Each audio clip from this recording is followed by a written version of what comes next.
This is One on One.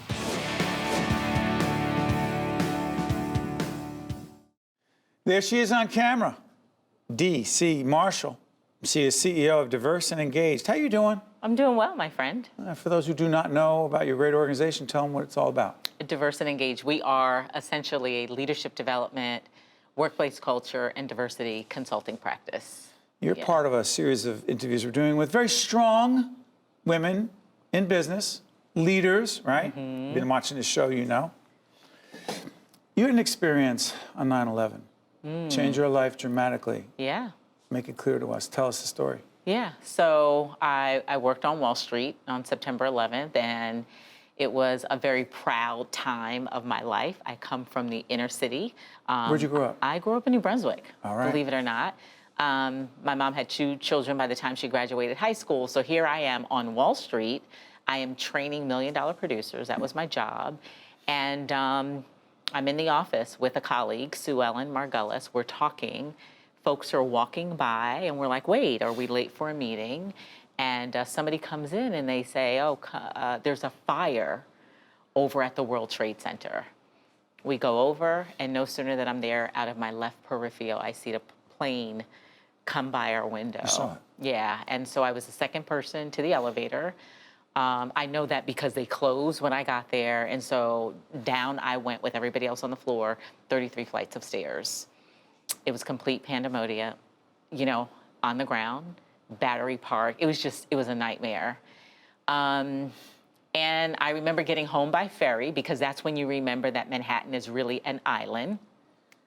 I remember an intermediate stop, like into like a travel agent and picking up the phone to call home. I didn't have the courage to call my mom.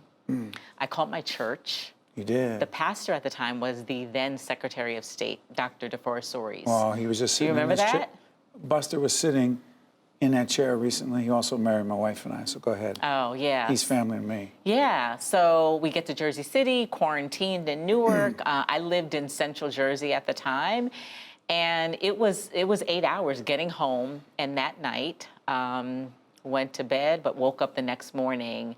And I remember thinking, did that happen? What happened? Did something happen? And there were these questions, and the questions were, you know, if I died yesterday, would I have any regrets? That was the biggest question on September 12th. So my point is, it was a defining moment, September 11th, but more so on September 12th, asking the question, if you died yesterday, because people died. You changed everything. Yeah. When did you start this business? So let's see. You left your job.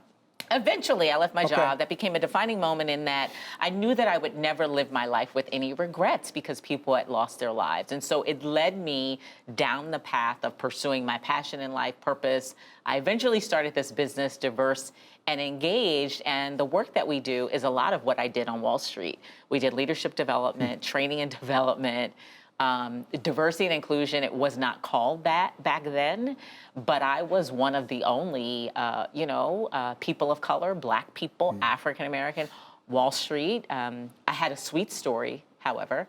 I didn't have a story of, feeling as if I was the only. So that was really how I got here with Diverse and Engaged. And now Wall Street, they're my clients. That's right. Yeah, so we go in and we do that work. You know, it's interesting. We were talking about a mutual friend you and I have, a very good friend. Micheline Davis. And she and I talk a lot about leadership, you know, and as you know, outside of my world of broadcasting, I do a fair amount of development, coaching. I'm curious about your philosophy. I know what mine is, which doesn't always work. Yours is? Philosophy on leadership. On leadership? Yeah. Helping people be the best they can be. Yeah, I know. My philosophy is to connect back to whatever it is that you believe in, your faith. And what I have found is not enough people connect the dots. So it's whatever you believe in, whatever, if you have some sort of religious or faith practice, anchor in that, and that's how you become a better leader. Why? Because you become more of yourself. You become an authentic leader. A lot of people are trying to figure out how to become a better leader, a better storyteller, inspired by TED Talks. And by the way, you had your TED Talk. You did the TED Talk at the New Jersey Business and Industry Association Women Leaders Business Conference. Is that what it was about? It was. Go ahead. It was exactly that. It was how do you have a bigger impact in the world and in your work? How do you lead and motivate your people? How do you increase productivity? How do you impact your bottom line? So hold on one second, devil's advocate. When you hear people say, oh, I'd like to do what Dee does. You ever hear people say that? I want to do what she does. Yeah. I want to be successful like she is. Do most of them have any idea what it takes? No, but you know, they can work at it. But you know. Let's not confuse this. Fair to say that we agree, as people who coach and teach around leadership, no shortcuts. No shortcuts. No substitute for hard work. No. Grit. Absolutely. Talk to people. You have to do your work. So you cannot, I always say you have to get your head in the game before you put your foot on the field. Get your head in the game before you put your foot on the field, Mindset, you have to work on your own mindset. You have to develop and grow yourself. Leaders are learners, right? And so I think people don't understand the commitment that it takes to personal growth and development in order to be a better leader, a high-performing leader. A leader who learns from his or her mistakes and is committed to acknowledging those mistakes, That's right? And being vulnerable. Yeah. Vulnerable to that feedback, open to that feedback. Talk about someone says, I'm good where I am, I'm good how I am. You say?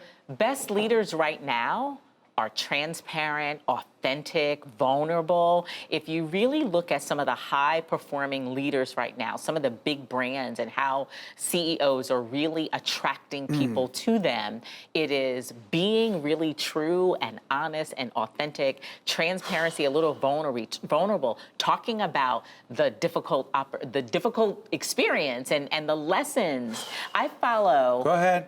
Ray Dalio. Ray Dalio? Yes. Who's that? One of the, top hedge fund leaders in the world, billion. I mean, he's fast. He just wrote a book called Go ahead, The a few Principle. seconds. What's the name of the book? I'm sorry, I cut you off. Ray Dalio Principles. Go ahead. Yeah, there you go. And he talks about the biggest faux pas that he had in his career was shame, humiliated. How he turned it around was humility and humbling himself and knowing where it is that he was super arrogant and such. So bottom line is do your own work. Look at you. You are good. You think? No, I know. Awesome. I know when I see it. Wow. I know smart people who share, I appreciate care, that. Thank you. and want to make a difference for others. Thank you very much. Thank you. Well done. I appreciate you. I'm Steve Adubato. This is why I love doing this show. See you next time. One-on-One with Steve Adubato has been a production of the Caucus Educational Corporation. Funding has been provided by RWJ Barnabas Health, New Jersey Resources, TD Bank, Horizon Blue Cross Blue Shield of New Jersey, the New Jersey Education Association, the law firm of Gibbons PC, the Northward Center, MD Advantage Insurance Company of New Jersey, and by ADP. Promotional support provided by NJ.com and by Tap Into TV. Transportation provided by Airbrook Limousine, serving the metropolitan New York, New Jersey area.